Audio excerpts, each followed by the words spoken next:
Unit digit of 7 to the power 106 is 7, 9, 3, 1. তো আমরা কি দেখবো না 7 এর পাওয়ার যদি 1 করি তাহলে আমাদের হয়ে যাবে কত 7। 7 এর পাওয়ার যদি আমরা 2 করি তো আমরা পেয়ে যাই কত 49।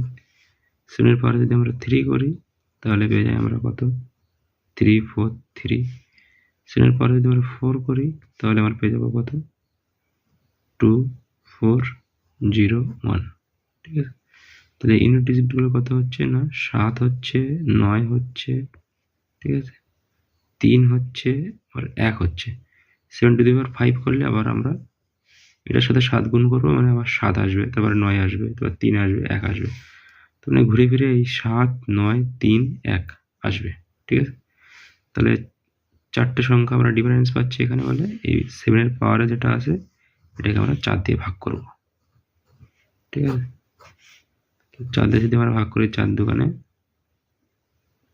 8 হবে, 2, 6, 4, 6, 24। তাহলে কত হচ্ছে 2, যেইটা ভাগশেষ থাকবে 7 এর পাওয়ারে ওইটা হয়ে যাবে ইউনিট ডিজিট। 7 এর পাওয়ারে 2 মানে 49, মানে ইউনিট ডিজিট হয়ে যাবে কত না 9।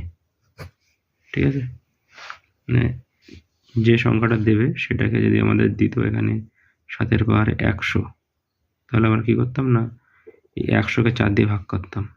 4 দিয়ে ভাগ করলে 4, 25, 100 হয়, ভাগশেষ থাকবে না, ভাগ মিলে যাবে, তখন অ্যান্সার হবে 7 টু দি পাওয়ার 4, যেটা হবে মানে কত হবে না ইউনিট ডিজিট হয়ে যাবে 1, 2401। এইটা 1টা হয়ে যাবে ইউনিট ডিজিট।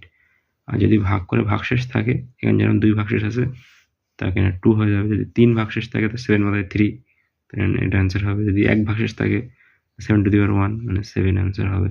ঠিক আছে, তাহলে ইউনিট ডিজিটটা আমরা এইভাবে বার করবো।